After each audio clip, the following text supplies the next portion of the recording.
पूरा दक्षिण दिल्ली को कवर करने वाला, उसकी हिंदू मत पंथांतरों को मानने वाले या जो हिंदू मान्यताओं को मानने वाले समस्त लोगों का ध्यान रखने वाला एक संगठन है विश्व हिंदू परिषद। उसके विभाग मंत्री के नाते काम करते हुए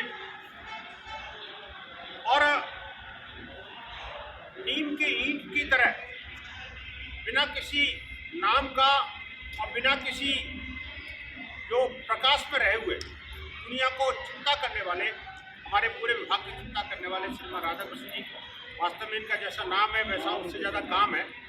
राधा और कृष्ण दोनों का इनके अंदर समावेश है। इसके लिए हम लोगों ने उन सभी वीरों को नमन किया जिन्होंने 1000 साल की गुलामी यानी पराधीनता, जो राजनीतिक पराधीनता से देश जुड़ा था, उस पहले मुगलों की फिर अंग्रेजों की पराधीनता से, लेकिन स्वतंत्रता नहीं है। आप देखिए कि हम पुराने कानून में जकड़े हुए थे, के रूप में बनाना तय किया।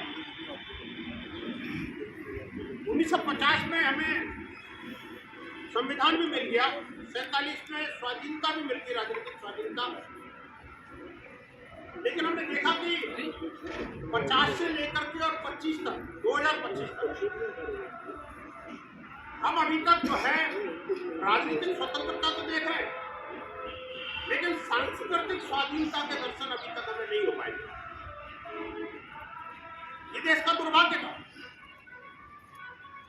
स्वाधीन भारत में, स्वतंत्र भारत में भी जो सरकारें आई वो उसी अंग्रेजी मानसिकता से ग्रसित नहीं रही।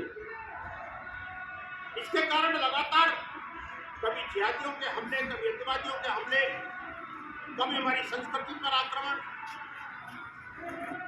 तो कभी मान्यताओं पर प्रहार, ये अनवरत रूप से चलता रहा। और आप देखिए कि श्री राम जन्मभूमि के लिए हमने स्वाधीनता के उपरांत भी लगभग 70 वर्ष तक लड़ाई लड़ी, जमीन से लेकर के। और पिछले वर्ष हुआ पूरा जाओ, तब वास्तव में पूरे देश ने देखा कि किस तरह की सांस्कृतिक स्वाधीनता के दर्शन हुए। जब तक रामलला विराजमान नहीं हुए थे तब तक हमने देखा था कि हिंदू समाज गर्व से कहो हम हिंदू हैं ये कहने से भी डरता था, अपने घर के ऊपर भगवा ध्वज लहराने से डरता था। लोग मुझे क्या कहेंगे, क्या सोचेंगे, मेरे बारे में क्या मान्यता रखेंगे, मैं तो सांप्रदायिक हूँ। हमारे गुरुकुलों की व्यवस्थाएं जो थी, जो वेद पाठियों को वेद पाठ करने की जो स्वाधीनता हमारे पुरातन काल से थी, वैदिक काल से थी, वो प्राय लुप्त होती चली गई। अभी हमने देखा कि पिछले कुछ वर्षों में द्रुत गति के साथ में इस ओर सरकारों ने, सामाजिक और धार्मिक संस्थाओं ने प्रयास शुरू किए। और माननीय अशोक सिंघल जी जो हमारे विश्व हिंदू परिषद के तरफ से अध्यक्ष रहे, कोरोना से जाने से पहले प्रयागराज में अपनी जितनी भी संपत्ति थी वो सारी की सारी संपत्ति वेद विद्यालय को दान कर दी। सोचिए, और वहाँ एक बड़ा वेद विद्यालय चल रहा है। जो वेदों का पाठन पाठन है ना, किसी संप्रदाय का काम नहीं, किसी रिलीजन से जुड़ा हुआ मुद्दा नहीं, वेद किसी मान्यता का ग्रंथ नहीं है, वेद में कोई कहानी और कपोल कल्पित कथाएं नहीं है। वेदों के अंदर सत्य ज्ञान है, जीवन जीने की कला है, संपूर्ण विश्व को बंधुत्व में बांध करके रखने की हर प्रकार का ज्ञान विज्ञान का वो सागर है। और चारों वेदों के एक एक मंत्र का एक एक शब्द जो है इतना व्यापक और विशाल है, जिनका लोग जीवन भर अध्ययन करते रहते हैं, लेकिन खा में नहीं जाता। हम सब लोगों के सौभाग्य मिला है कि भौतिकवाद के अंदर जकड़ी हुई है देश की राजधानी, और उस राजधानी के सेंट्रल पॉइंट पर जहाँ पर हम वेद विद्यालय चलाते हैं, वेद विद्यालय में अध्ययन मनन कर रहे हैं।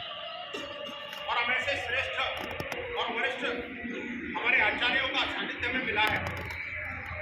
हमें इस अवसर का पूरा लाभ उठाना और एक संकल्प लेके जाना है कि हम जो है आप ठीक आ रहा है आज इस देश की गणतंत्र पर का निर्माण करें।